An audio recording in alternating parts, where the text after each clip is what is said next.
Hi everybody, and welcome to this guide on how to develop priority intelligence requirements, or PIRs, for your stakeholders in your organization. In this video, I'll show you how to select, rank, and record PIRs for individual stakeholders. These PIRs can be used to focus your intelligence efforts against individual stakeholder needs. By the end of this demo, you'll be ready to merge all PIRs into a single master list for your organization, which we call collection guidance. This is going to give you a single consolidated view into intelligence priorities across your enterprise, and it's going to help you to scale your efforts to address multiple stakeholders and multiple business units. For this tutorial, you're going to need the latest version of the GIR handbook and a digital copy of the intelligence planning workbook. Also, if you haven't done so already, you'll want to sit down with each of your customers individually to understand their specific intelligence needs and what they expect from you. This is a very important step before you start the PIR selection process. To help guide the discussion with your stakeholders and to make sure you gather as many details as possible to help you select their PIRs, consider using a basic interview form like this. For now, I'll assume you sat down with your stakeholders and you captured this information and you're ready to start gathering their PIRs. We'll begin by opening up the GIR handbook and the intelligence planning workbook. You're going to use the GIR handbook to select and rank 10 PIRs for each customer.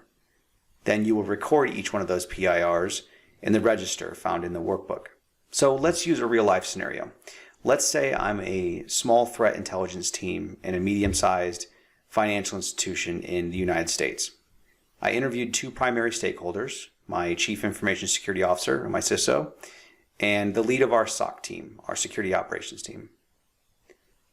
So from my interview with the CISO, I know, not surprisingly, a primary strategic concern is any serious cyber threats targeting the banking industry in North America, specifically those that pose serious risk to business continuity or privacy matters, things like a data breach. So with that in mind, let's begin by heading over to the GIR handbook, and we're going to select the GIRs that address those concerns. So opening up the handbook, I'm going to locate the relevant GIR entries using the categories, descriptions, and the EEIs. So in this case, I'm going to select from the industry-focused branch, which is category 6. That seems to be the most appropriate. Note the EEIs associated with this category. These are examples of questions that I'm going to need to answer in my intelligence collection and reporting, so these are really important. Here, I'll select 6.1.3.1 banking industry as my CISO's #1 priority. I'll hold on to that. Next, I'll need to find a relevant GIR that aligns to my CISO's requirement to understand risks associated with data breaches or information breaches. The GIR 5 tree outlines several GIRs that align to adversary tactics that can help speak to these types of risks that I can report on. So in this case, I'll select 5.5.3, information or data breach. Both of these are recorded in the PIR register as my CISO's #1 and #2 priorities. Moving over to the planning workbook, I'll open up the PIR register tab, and from the drop-down menu, I'll select the GIRs I've just identified in the previous step.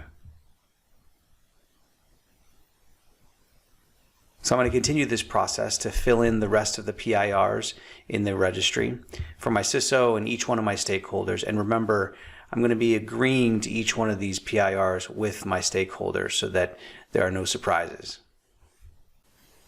Note that each PIR is codified with its own unique identifier. For instance, MGT TAC 1 that corresponds to my CISO's #1 priority. This makes it possible to track my intelligence production against specific priority intelligence requirements and measure success over time. Now that I've finished gathering the top 10 PIRs from my CISO and I put them into the PIR register, I'm going to do the same thing for my SOC lead and the rest of my stakeholders. So using the interviews in the GIR handbook as guides. From my interview, I know a primary operational concern for my SOC, for instance, is to be alerted to the latest malware campaigns, specifically involving information stealing malware and ransomware. So again, I'm going to find the appropriate GIR categories that match those requirements, and I'm going to put them into the PIR register. As you can see while I'm doing this, each PIR is automatically scored according to the priority weighting within the ranked list where it sits. The higher the priority, the higher the score, and so forth. You'll also see as we're filling this out, the collection guidance on the right-hand side is being completed automatically. This is our single pane of glass across our entire organization. A final list of PIRs that have been aggregated, weighted, and scored across our entire enterprise. This is what we'll use to feed into our collection plan, which will look something like this. We'll cover how to create a collection plan in a future video. For now, thanks for watching.